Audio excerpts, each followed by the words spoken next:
नमस्कार दोस्तों, स्वागत है आप सभी का आपके अपने YouTube channel online study DK में। आज हम देखेंगे बाल विकास शिक्षा शास्त्र के 30 प्रश्नों का प्रैक्टिस सेट आने वाले आपकी सीटेड एग्ज़ाम अगस्त 2023 के लिए। तो आइए और स्टार्ट करते हैं आज के हमारे CDP संबंधित 30 प्रश्नों का प्रैक्टिस सेट।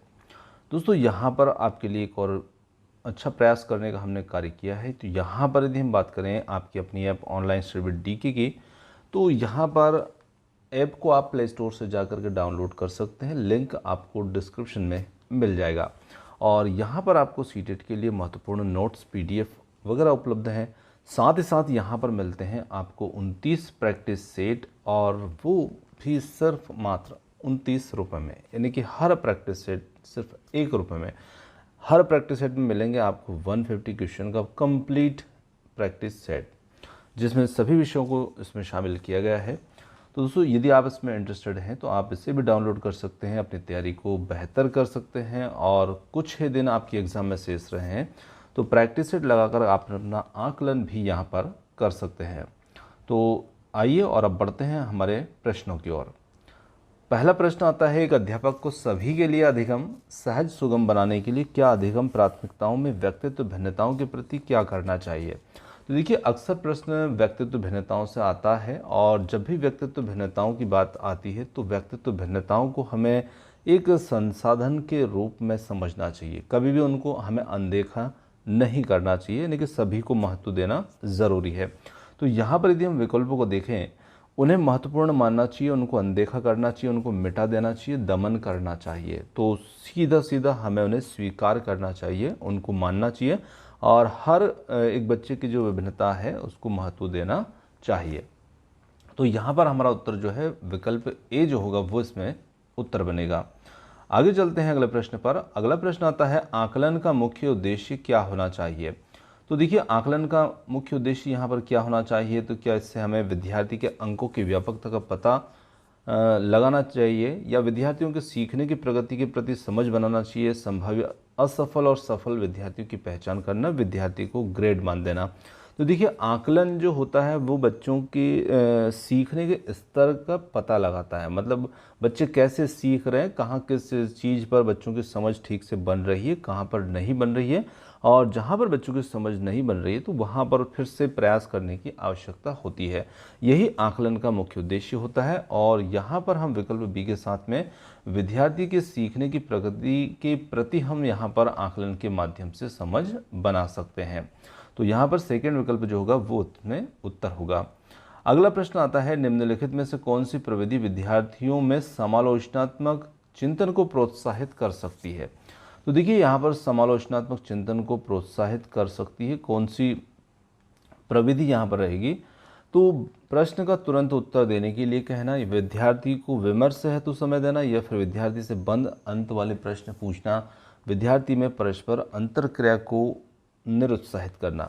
तो यहाँ पर हम कह सकते हैं कि जो विद्यार्थी हैं, जब हम उनको विमर्श हेतु समय देंगे तो कहीं ना कहीं हम बच्चों में समालोचनात्मक चिंतन को प्रोत्साहित यहाँ पर कर सकते हैं। तो विकल्प बी यहाँ पर उत्तर होगा। अगला प्रश्न है, वंचित समूह के संबंधित विद्यार्थियों के सफल समायोजन हेतु निम्न में से क्या बाधा बन जाती है। तो काफ़ी महत्वपूर्ण प्रश्न है, और अक्सर ये कई बार पूछा भी गया प्रश्न हुआ है। तो यहाँ पर सांस्कृतिक सामाजिक विविधता का समारोह, या फिर उनके सामाजिक समूह से संबंधित प्रेरणा स्रोतों की अभिस्वीकृति, विभिन्न प्रथाओं में अंतरों को प्रकाशित करना और उनमें पदानुक्रमिकता स्थापित करना, या एक साझी राष्ट्रीय अस्मिता मनोगत करना और संबद्धता के भावों को बढ़ावा देना। तो यहाँ पर विभिन्न प्रथाओं में अंतरों को प्रकाशित करना, उनमें पदानुक्रमिकता स्थापित करना, ये यहाँ पर वंचित समूह से संबंधित विद्यार्थियों के सफल समायोजन हेतु बाधा बन जाती है। तो ऑप्शन सी यहाँ पर उत्तर होगा। अगला प्रश्न है, अधिगम कठिनाई महसूस करने वाले सभी विद्यार्थी अपनी शैक्षणिक विशेषताओं में एक जैसे होते हैं, या फिर विद्यार्थी को विशिष्ट विद्यालय में पढ़ाना चाहिए। विद्यार्थी हमेशा अति क्रियाशील होते हैं। विद्यार्थी अपनी शैक्षिक सामर्थ्य और चुनौतियों को अलग अलग हो सकते हैं। तो देखिए, अधिगम में कठिनाई महसूस करने वाले जो विद्यार्थी होते हैं, तो कहीं ना कहीं विद्यार्थी अपनी शैक्षिक सामर्थ्य और चुनौतियों में अलग अलग हो सकते हैं। ज़रूरी नहीं कि हर बच्चा एक ही तरीके से सीखता है, एक ही गति से सीखता है, सबका अपना अपना तरीका होता है। तो यहाँ पर ऑप्शन डी हो जाएगा उत्तर। कमतर दृष्टि से जूझते विद्यार्थियों के सफल समावेशन के लिए यह महत्वपूर्ण है कि कक्षा में उपयुक्त तो सहायक उपकरण मौजूद हो, इन विद्यार्थी को का पृथकीकरण किया जाए, बोर्ड से काफ़ी दूर की सीट स्थिर कर दी जाए, केवल दृश्य प्रस्तुतिकरण द्वारा ही पाठ पढ़ाए जाए। तो देखिए यहाँ पर हम कह सकते हैं कि कक्षा में उपयुक्त तो सहायक उपकरण बच्चों के लिए मौजूद हो, तो यहाँ पर विकल्प ए ही इस प्रश्न के लिए सही होगा। आगे चलते हैं, अगला प्रश्न आता है अवधान न्यूनता अतिक्रियाशीलता विकार, जिसे हम संक्षिप्त में ADHD से कहते हैं, से जूझते विद्यार्थी के बारे में निम्न में से क्या सही है। तो वे आवेगशीलता के निरंतर स्वरूप को दर्शाते हैं, वे काफ़ी देर तक निर्धारित सीट पर बैठ सकते हैं, उनमें सभी को सुनने की अति सहनशीलता होती है, या वे अपनी क्रियाओं को व्यवस्थित रूप से करते हैं।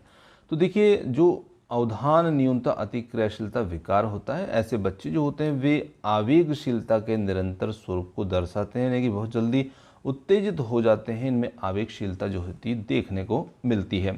तो यहाँ पर विकल्प ए इसके लिए उत्तर होगा।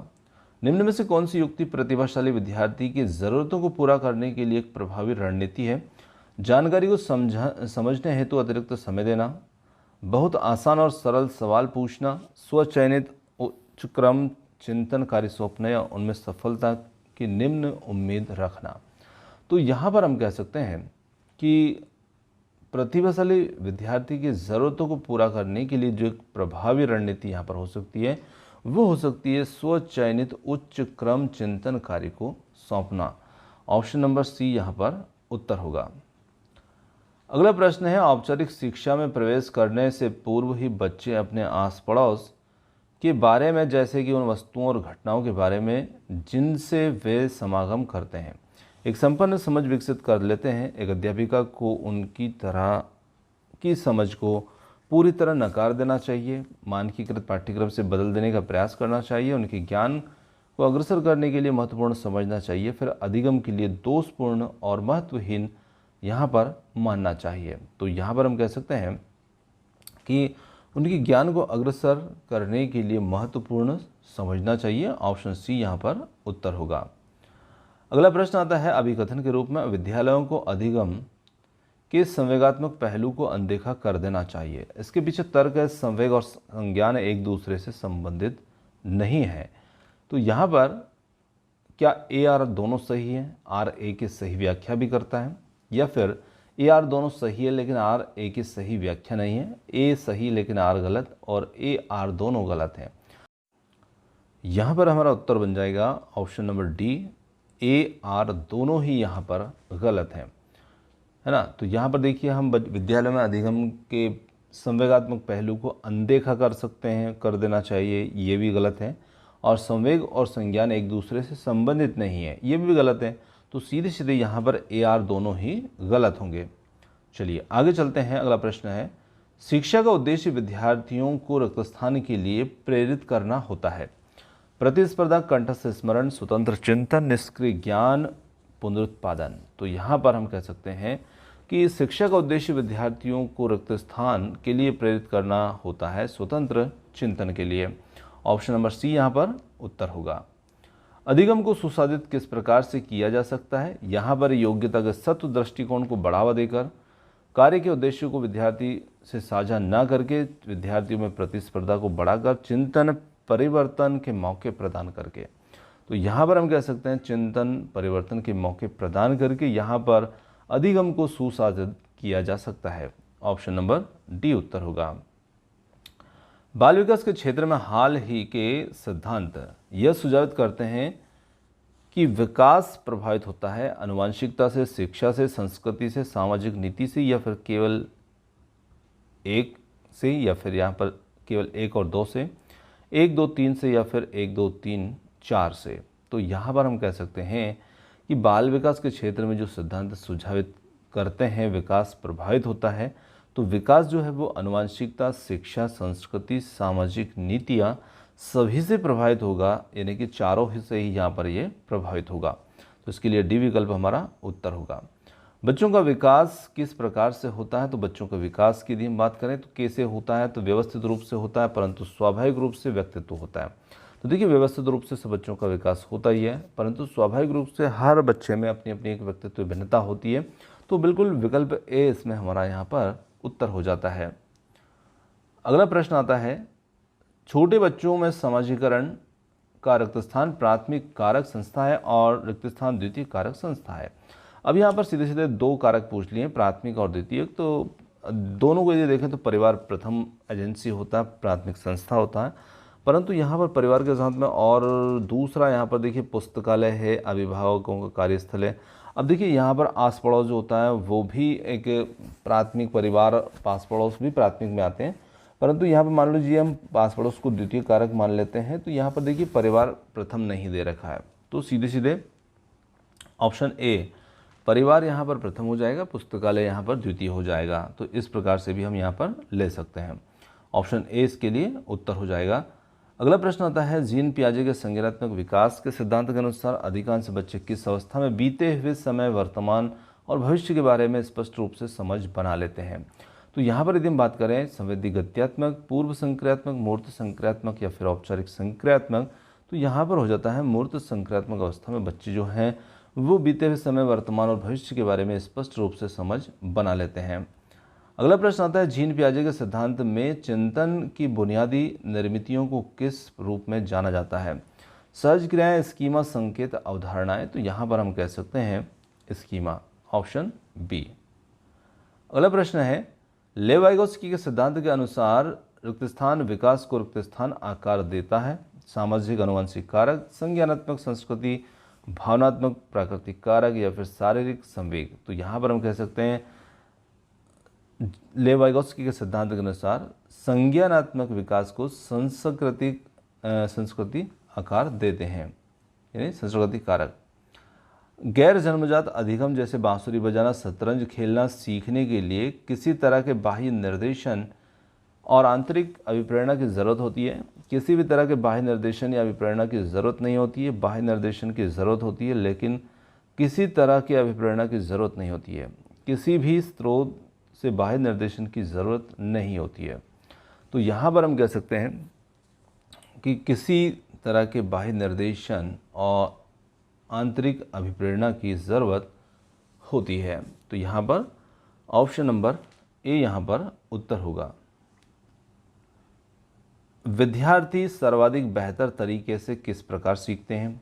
केवल पाठ्यपुस्तकों के द्वारा, केवल अध्यापक के द्वारा कहे शब्दों को दोहराकर, अपने आस पड़ोस से पारस्परिकता के द्वारा और निष्क्रिय नकल के द्वारा। तो यहाँ पर हम कह सकते हैं विद्यार्थी सबसे बेहतर तरीके से किस प्रकार सीखते हैं? वे अपने आसपास पड़ोस से पारस्परिकता के द्वारा बेहतर तरीके से सीखते हैं। यहाँ पर होगा ऑप्शन सी। प्रबल रूप से इस रिक्त स्थान शिक्षा शास्त्र विद्यार्थियों के द्वारा ज्ञान के में रिक्त स्थान में सहायक है। तो यहाँ पर बाल केंद्रित सर्जन, अध्यापक केंद्रित सर्जन, बाल केंद्रित केवल पुनरुत्पादन या फिर अध्यापक केंद्रित भंजन। तो यहाँ पर हम कह सकते हैं प्रबल रूप से बाल केंद्रित शिक्षा शास्त्र विद्यार्थियों के द्वारा ज्ञान के सर्जन में सहायक होता है। तो यहाँ पर ऑप्शन जो ए होगा वो यहाँ पर सही होगा। निम्न में से कौन सा प्रकार विद्यार्थी की अधिगम प्रक्रिया में संलग्नता में बाधक बन जाता है? विद्यार्थी को जीवन से आधारित कार्य देना, विद्यार्थी की रुचि आधारित कार्य देना, ऐसे कार्य देना जो विद्यार्थी के लिए बहुत आसान हो, या फिर डी है ऐसे कार्य देना जो विद्यार्थी के विचारों को महत्व दें। तो यहाँ पर हम कह सकते हैं ऑप्शन सी, ऐसे कार्य देना जो विद्यार्थी के लिए बहुत आसान हो। ऑप्शन नंबर सी यहाँ पर उत्तर होगा। अधिगम किस प्रकार का होना चाहिए? तो अधिगम की यदि हम बात करें किस प्रकार का होना चाहिए अधिगम, अर्थपूर्ण और संदर्भित, असंदर्भित और अर्थहीन, अर्थपूर्ण और असंदर्भित या फिर संदर्भित और अर्थहीन। तो यहाँ पर हम कह सकते हैं अर्थपूर्ण संदर्भित यहाँ पर होना चाहिए, ऑप्शन ए हो जाएगा उत्तर। अगला प्रश्न आता है, हालांकि समस्या समाधान प्रक्रिया में अक्सर हम चरणों पर हेरफेर या हेरफेर बदल करते रहते हैं, फिर भी औसतन रूप से समस्या समाधान प्रक्रिया का पहला चरण रिक्त स्थान होता है। उपयुक्त हल ढूंढना, समस्या का प्रस्तुतिकरण, समस्या की पहचान, अपनाए गए समाधान का मूल्यांकन। तो यहाँ पर समस्या की पहचान जो है ये पहला चरण होता है किसी भी समस्या समाधान प्रक्रिया के पहले चरण के रूप में। चलिए आगे चलते हैं। लेव वाइगोत्स्की ने संज्ञानात्मक विकास की प्रक्रिया में किसकी भूमिका पर बल दिया है? तो यहाँ पर इन्होंने भाषा, संज्ञानात्मक द्वंद्व, सहज क्रियाएं, स्कीमा, तो इन्होंने भाषा पर ही पहला अपना बल दिया है, भाषा की भूमिका पर ही बल दिया है। ऑप्शन जो ए होगा यहाँ पर उत्तर होगा। अगला प्रश्न है, नैतिक विकास का सिद्धांत लॉरेंस कोलबर्ग के साथ साथ और किसके द्वारा प्रस्तावित किया गया है? तो देखिए काफ़ी महत्वपूर्ण सिद्धांत है लॉरेंस कोलबर्ग का नैतिक विकास का सिद्धांत, और इस पर और किसने बात की है? Lev Vygotsky, Jerome Bruner, Jean पियाजे, B.F. स्किनर। तो यहाँ पर ऑप्शन सी जीन पियाजे। एक अध्यापक को अपनी शिक्षण शास्त्रीय प्रविधियों के बारे में किस प्रकृति का होना चाहिए? तो एक अध्यापक को अपनी शिक्षण शास्त्रीय प्रविधियों के बारे में प्रकृति के बारे में कैसा होना चाहिए? दृढ़ होना चाहिए, गैर लचीला, लचीला या फिर अनजान। तो देखिए एक शिक्षक को अपने शिक्षण शास्त्रीय प्रविधियों की प्रकृति के बारे में थोड़ा सा लचीला यहाँ पर होना चाहिए, और ऑप्शन सी बच्चों की आवश्यकता के अनुरूप यानी कि शिक्षण शास्त्रीय जो प्रविधियाँ हैं उनको ढाला जा सके। ऑप्शन सी यहाँ पर उत्तर होगा। अगला प्रश्न है, बुद्धिलब्धि IQ परीक्षणों की आलोचना प्रायः क्यों की जाती है? कौशल की विस्तृत श्रृंखला को मापने की क्षमता, प्रत्यक्ष रूप से पाश्चात्य संस्कृति के प्रभाव से ग्रसित, बुद्धि पर सामाजिक प्रभाव का अवबोधन, संज्ञान और भावनाओं के प्रभाव का अतिशय प्राकलन। तो यहाँ पर हम कह सकते हैं प्रत्यक्ष रूप से पाश्चात्य संस्कृति के प्रभाव से ग्रसित। ऑप्शन बी होगा यहाँ पर उत्तर। अभिकथन है, जब कोई विद्यार्थी किसी दिए गए प्रश्न को हल ढूंढने की प्रक्रिया से जूझ रहा है तो अध्यापक को उसे अपने विचार मौखिक तौर पर अभिव्यक्त करने के लिए प्रोत्साहित करना चाहिए। अब इसके पीछे तर्क की बात करें तो अधिगम तब अधिक प्रभावशाली होता है जब विद्यार्थियों में सफलता की कम से कम अपेक्षा रखते हैं। क्या AR दोनों सही है? R सही व्याख्या करेगा A की, या फिर AR दोनों सही है लेकिन R सही व्याख्या नहीं करता है A की? A सही लेकिन R गलत है, या फिर D है AR दोनों गलत है? तो यहाँ पर A तो सही है लेकिन R गलत है, यानी कि उसके पीछे का जो तर्क है वो गलत है, कथन जो है वो यहाँ पर सही है, क्योंकि हम बच्चों को प्रोत्साहित यहाँ पर करेंगे, है ना। तो ऑप्शन ए तो सी रहेगा हमारा इसमें उत्तर। अगला प्रश्न है, जेंडर रिक्त स्थान से निर्मित है जबकि लिंग रिक्त स्थान से निर्मित है। तो देखिए जेंडर यहाँ पर सामाजिक जैविक या सामाजिक नैतिक, नैतिक सामाजिक या फिर जैविक सामाजिक। तो यहाँ पर जेंडर एक सामाजिक निर्मित है जबकि लिंग जैविक निर्मित है। तो यहाँ पर होगा ऑप्शन ए इस प्रश्न के लिए उत्तर। तो दोस्तों यहाँ पर आज के जो 30 प्रश्न बाल विकास शिक्षा शास्त्र संबंधित थे ये समाप्त होते हैं। क्वेश्चन आपको कैसे लगे कमेंट्स करके ज़रूर बताइएगा। वीडियो पसंद आए तो वीडियो को लाइक शेयर, चैनल को सब्सक्राइब करना मत भूलिएगा। आपने जो समय दिया उसके लिए बहुत बहुत धन्यवाद। Thanks for watching. मिलते हैं जल्दी ही एक और नए वीडियो के साथ। धन्यवाद।